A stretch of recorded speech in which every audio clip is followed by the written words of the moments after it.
என்ன மாயா? மாயா என்ன ஆச்சு? கதிர பாத்தியா? மாயக்கண்ணு மாதிரி வந்துட்டு போயிட்டான். நல்ல வேளை நம்ம நினைச்சபடி எல்லாம் சரியா நடந்து முடிஞ்சது. கொஞ்சம் அசந்திருந்தாலும் ஜீவா தான் கதிருங்கிறத கண்டுபிடிச்சிருப்பாங்க. எந்த வகையிலயும் பிரச்சனை வராம நல்லபடியா நடந்து முடிஞ்சிருச்சு. ஆமா, இந்த கிருஷ்ணர்கள்லாம் பார்க்கும்போது மனசுக்கு ரொம்ப சந்தோஷமா இருந்துச்சு மாயா. அத்தை அவனை குட்டி கிருஷ்ணனா நினைச்சு அவங்க ரொம்ப சந்தோஷப்பட்டதும், வெண்ணெயை ஊட்டினதும், பாட்டியை வெண்ணெயை ஊட்ட சொன்னதும் அப்படியே கண்ணுக்குள்ளே நிக்குது மாயா. ஆமா சீனு, நானும் ஒரு விஷயத்தை ஃபீல் பண்ணேன். நமக்கு ஒரு குட்டி கிருஷ்ணன் வந்தா எப்படி இருக்கும்? குட்டி கிருஷ்ணன் தானே வேணும். தோ என்கிட்ட இருக்கே. இந்தா. ஹாய், எவ்வளவு அழகா இருக்குல்ல? ஆனா சீனு, இது பேசுமா? இது கொஞ்சம் முடியுமா? இதுக்கு வெண்ணெய் ஊட்டி விட முடியுமா? விளையாட முடியுமா? பாட்டு பாட முடியுமா? மொட்டை மாடியில நின்னுக்கிட்டு கிருஷ்ணா கிருஷ்ணான்னு கூப்பிட்டா எப்படி குட்டி கிருஷ்ணா வருவான்?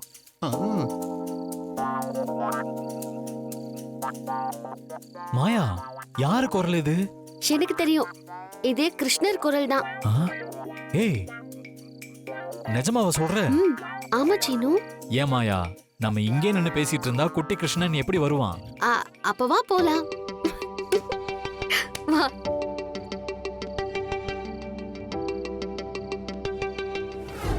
ஆமா, என்ன மாமா கொண்டு வந்திருக்கீங்க? அம்மாடி, பேரிச்சம்பழம், அத்திப்பழம், பல வகை பருப்புகள் எல்லாம் போட்டு திக்கான பால்ல ஒரு ஷேக் வாங்கியிருக்கேன். அதோட ரெட்டை வாழைப்பழம்.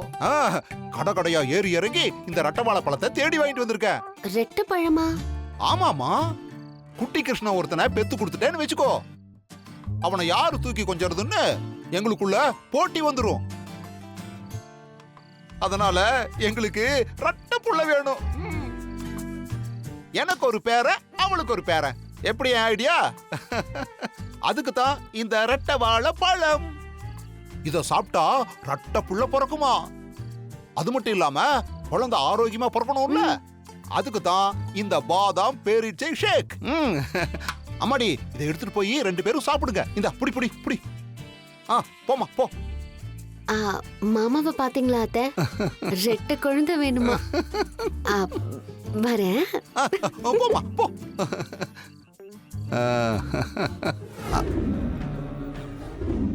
யாரா இருக்கும்? எங்க பார்த்திருப்பேன்? நம்ம கூட பேசின உணர்வு இருக்கு, பக்கத்துல நின்ன உணர்வு இருக்கு. அந்த குரல் தான் அடையாளம் தெரியல.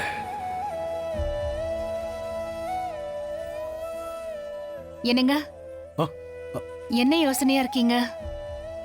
ஜீவாவை பத்தி தானே யோசிச்சுட்டு இருக்கீங்க? ஆமா ஜானகி, ஜீவாவை நான் பார்த்திருக்கேன். அவன் கண்களை நான் பார்த்திருக்கேன்.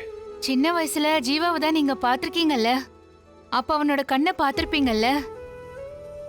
நம்ம ஜீவாவை பாத்தீங்களா? எப்படி இருக்கான் பாத்தீங்களா? அவனை வளர்த்தவங்கள மறக்காம நன்றி உணர்வோட இருக்கான். அதுதான் நம்ம குடும்பத்தோட ரத்தங்கிறது. நீதி, நேர்மை, நன்றி உணர்வெல்லாம் அவன்கிட்ட இருக்கு. அவனை வளர்த்தவங்களுக்கு ஏதோ நேர்த்தி கடன் இருக்கு, அத பண்ணணும்னு சொல்றான். ஆனா அந்த நேர்த்தி கடன் என்னங்கறத சொல்லாம போயிட்டான். சொல்லிருந்தா அதுக்கு நாம உதவி பண்ணிருப்போம்ல. என்னவோ மாயக்கண்ணன் மாதிரி வந்தான், போயிட்டான். இனி எப்போ வரப்போறான்னு தெரியல, எப்போ போன் பண்ணுவானோ தெரியல. ஐயோ, அவசரத்துல அவன் போன் நம்பரை கூட வாங்காம விட்டுட்டோம் பாருங்களேன். கவலைப்படாத, அவன் சீக்கிரம் வருவான். யாரா இருக்கும்? என்னங்க, ஏதோ தீவிரமா யோசிக்கிறீங்க. சரியா கூட நீங்க சாப்பிடல, நேரமாவதில்லைங்க, தூங்குங்க. ஜானகி, நான் ஜீவாவோட கண்ணுங்களை கவனிச்சேன். அந்த கண்களை நான் பார்த்திருக்கேன். அவன் குழந்தையா இருக்கும்போது உங்களோட தானே இருந்தான், அப்ப பாத்திருக்கீங்கல்ல. இப்ப வளர்ந்ததும் பாக்குறீங்கல்ல, அதான் கண்டுபிடிச்சிட்டீங்க. ஜீவா இன்னைக்குதான் நம்ம வீட்டுக்கு வந்திருக்கான். ஆனா அந்த வளர்ந்த ஜீவாவோட கண்களை நான் பார்த்திருக்கேன். எவ்வளவு முக்கியமான வேலையை நான் உன்கிட்ட கொடுத்து இப்படி செஞ்சுட்டு நிக்கிறேன். ஏன் என்ன எல்லாரும் மொத்தமா டென்ஷன் பண்றீங்க? இல்ல, போனை டென்ஷன்ல கீழே போட்டுட்டேங்க, மன்னிச்சிருங்க. எதுக்கு பார்வதி மன்னிப்பெல்லாம்? போனை சர்வீஸ் சென்டர்ல கொடுத்து ரிப்பேர் பண்ணிடுறேன். சரி, ஜீவாவை பாத்தியா? பார்த்தேன். எப்படி இருந்தான்? கிருஷ்ணர் மாதிரி இருந்தான். 5 பேர் வந்தாங்க. எல்லாரும் கிருஷ்ணர் மாதிரி இருந்தாங்க. ஜீவான்னு வந்தது யாரு? ஜீவாவா கதிரா? ஐயோ, அத நான் சரியா பார்க்கவே இல்ல. பாக்கலையா?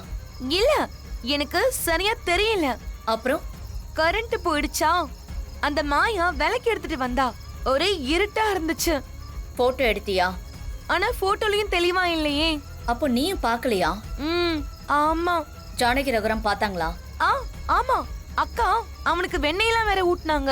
அப்போ அவன் தான் ஜீவான்னு அவங்களுக்கு தெரியுமா? அப்படிதான் நினைக்கிறேன். அப்போ அது கதிர் இல்லையா? ஐயோ, எனக்கு தெரியலையே. முட்டாளா நீங்க? என்ன செஞ்சுக்கிட்டு இருந்தீங்க? ஐயோ, அவன் கிருஷ்ணர் மாதிரி இருந்தான். திரும்ப திரும்ப அதையே சொல்லாத. சரி, அவன் முகத்தை பார்க்கல. கதிர் நடக்கும்போது பாத்திருப்பல்ல. அவன் பார்க்கும்போது கதிர் மாதிரி இருந்தானா? அத என்னால உறுதியா சொல்லவே முடியலையே. ஐயோ, உங்களெல்லாம் வச்சுக்கிட்டு என்னதான் செய்யறது? சரி, ஜானகி என்ன சொல்றா? அவங்க சந்தோஷமா தான் இருக்காங்க. அப்போ ஜீவா வந்துட்டு போயிருக்கான். அப்படின்னா ஜீவா ஏன் அங்கேயே இருக்குல்ல? அங்கதான் பிரச்சனை இருக்கா. ஏன்னா வந்தவன் ஜீவா இல்ல, ஜீவா பேர்ல இருக்கிற கதிர். நான் உறுதியா சொல்றேன், வந்தது கதிர் தான். நீ மட்டும் போட்டோவை ஒழுங்கா எடுத்திருந்தனா அத கதிர்னு நிரூபிச்சிருக்கலாம். நானும் என்னென்னமோ ட்ரை பண்றேன். நான் ஆளுங்களை செட் பண்ணி கடத்த ட்ரை பண்ணேன். எல்லாமே சொதப்பிடுச்சு. ஆனா இந்த விஷயத்தை நான் இதோட விட மாட்டேன். ஜீவா யாருன்னு கண்டுபிடிக்கிறதுல தான் என்னோட வெற்றியே இருக்கு. சரி, வீட்ல என்ன பேசுறாங்கன்னு கவனி. ஏதாவது தகவல் கிடைச்சா ஃபோன் பண்ணு. இப்படி வந்து திருன்னு முழிச்சுக்கிட்டு இருக்காத. அண்ணி, என்ன உங்க மருமக என்ன சொல்லிட்டு போறா? என்னத்த சொல்றது? 10 மாசத்துல பேரனோ பேத்தியோ வரும்னு சொல்லிட்டு போறா. ஓ, அப்படியா? என்ன நீ ரொம்ப சாதாரணமா அப்படியான்னு கேட்டுட்டு இருக்க? எனக்கு நெஞ்சே வெடிச்சிரும் போல இருக்கு.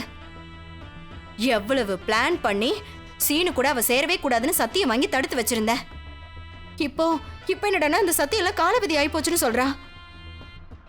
அவ சொல்றத பார்த்தா 10 மாசத்துல இந்த வீட்ல ஒரு குழந்தை சத்தம் கேட்கும் போல இருக்கே. அத வேற நக்கலா சொல்லிட்டு போறா. இத சொன்னா நான் வருத்தப்படுவேன்னு அவளுக்கு நல்லா தெரியும்ல. என்கிட்ட அப்படி சொல்லலாமா? எவ்வளவு திமிரு பாத்தியா? உங்ககிட்ட சொல்லாம பின்ன வேற யார்கிட்ட போய் அவ சொல்லுவா? உங்களை வெறுப்பேத்துறதுக்காக தான் அந்த மாதிரி சொல்லிட்டு போறா.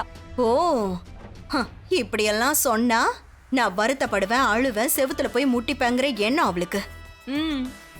எல்லாம் என் வீட்டுக்காரர் இருக்காரே, அவர் கொடுக்குற தைரியம். விட மாட்டேன். அவ்வளோ சீக்கிரத்துல நான் இதை விட மாட்டேன். எப்படியாவது அந்த புவனேஸ்வரி என் கைக்குள்ள போட்டுக்கிட்டு மாயாவுக்கு ஒரு முடிவு கட்டாம விட மாட்டேன். வெக்கம் வருதான் வெக்கம். சீ, வச்சுக்கிறேன் உன்ன.